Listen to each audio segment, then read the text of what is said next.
রমজান মাসে শয়তান কই থাকে এই ভিডিওটা দেখলে বুঝতে পারবেন। বরাবরের মতো জোহরের নামাজ পড়ে আমি মসজিদে একটু বসেছিলাম, দেখি দুইটা ছেলে মসজিদে আসছে দুইটা পাখির ডিম নিয়ে। আমি তো দেখে পুরাই অবাক, শয়তান নাই এই কাজ কিভাবে করলো এরা। যাই হোক, পাখির ডিম দেখতে গিয়ে পিচ্ছি আর একটা হাত দিয়ে ডিম একটা ভেঙে ফেলছে। এটা দেখার পরে আফসোস করলো সবাই আফসোস করে আর লাভ নেই, এই ডিম আর দেওয়া যাবে না, মানে ভাঙা ডিমটা।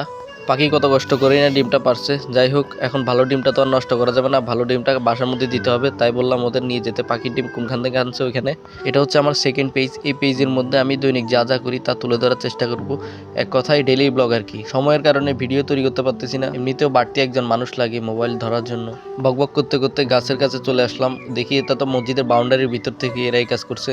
কি আর বলবো, কিছু করার নাই, ছোট থাকতে আমরাও এগুলো অনেক করছি, কিন্তু এতটাও সাহস ছিল না যে মসজিদের ভিতরের গাছ থেকে পাখি নিব বা পাখির ডিম ভাঙবো, এই ধরনের সাহস ছিল না। তো তারা এখন ডিম দিচ্ছে, ডিম দিতে গিয়ে একজনের নিচ থেকে দিচ্ছে আর একজনের ভালো ডিমটা নিয়ে ওই পাখির বাসার মধ্যে দিচ্ছে। কি চিপার ভিতরে আমি নিজেও দেখতে পাচ্ছি না। চিন্তা করতেছি তাদের চোখ এই চিপার ভিতরে কিভাবে ঢুকছে। ওই যে দেখা যাচ্ছে ছোট করে। ভালো ডিমটা দেওয়ার পরে খারাপ ডিমটাও দিতে চাইছিল, পরে আমি না করছিলাম।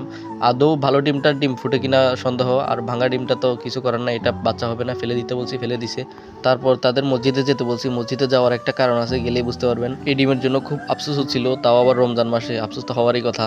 তো যাই হোক, এখন আর আমাদের কিছু করার নাই, সব আল্লাহর উপরে ভরসা। এই মসজিদের আঙ্গিনাটা খুব সুন্দর, চারদিকে গাছ গাছালি দিয়ে ভরা। পাখিরা তাই হয়তো নিশ্চিন্তে বাসা বাঁধছিল, তারা তো জানে না যে এই অবস্থা হবে। যাই হোক, এখন মসজিদে আসার পরে তাদেরকে বললাম তাদের বিচার আছে, এদিকে আসতেছে আর হাসতেছে। তাদের হাসির যে ঢক দেখলেই বোঝা যায় রোজা রাখছে। রোজা রাখি অবস্থা কাজ কীভাবে করছে, পরে জিজ্ঞেস করার পর বললো হ্যাঁ রোজা রাখছে। রোজাদার মানুষের কষ্ট দিতে নাই, তাই বললাম তাদের কান ধরে একটু বস করতে। ওমা, এদের করতে বলছি একটা, ওরা আরেকটা করতেছে। যাই হোক, এই ধরনের স্কুলে অনেকবার দিছি দুষ্টুমির জন্য। এটাকে আপনাদের আঞ্চলিক ভাষায় কি বলে একটু জানাবেন। আমাদের এদিকে দুইটা বলে বগাকল মুরগি, তো আমি বললাম ওইরকম দিলে কষ্ট হবে বেশি। ওদের কান ধরে বস করতে বলছি, ওরা যে দুষ্টুমি করতেছে। তারপর ওদের বলতেছি তোদের আমাকে দিয়ে হবে না। যাই হোক, আজকের ভিডিওটা এই পর্যন্ত। ভিডিওটা ভালো লাগলে লাইক কমেন্ট শেয়ার করে পাশে থাকেন। এই ধরনের আরো নতুন নতুন ভিডিও পেতে আমার পেজটা ফলো দিয়ে রাখেন। ইনশাআল্লাহ দেখা হচ্ছে নতুন কোনো ভিডিওতে। আসসালামু আলাইকুম।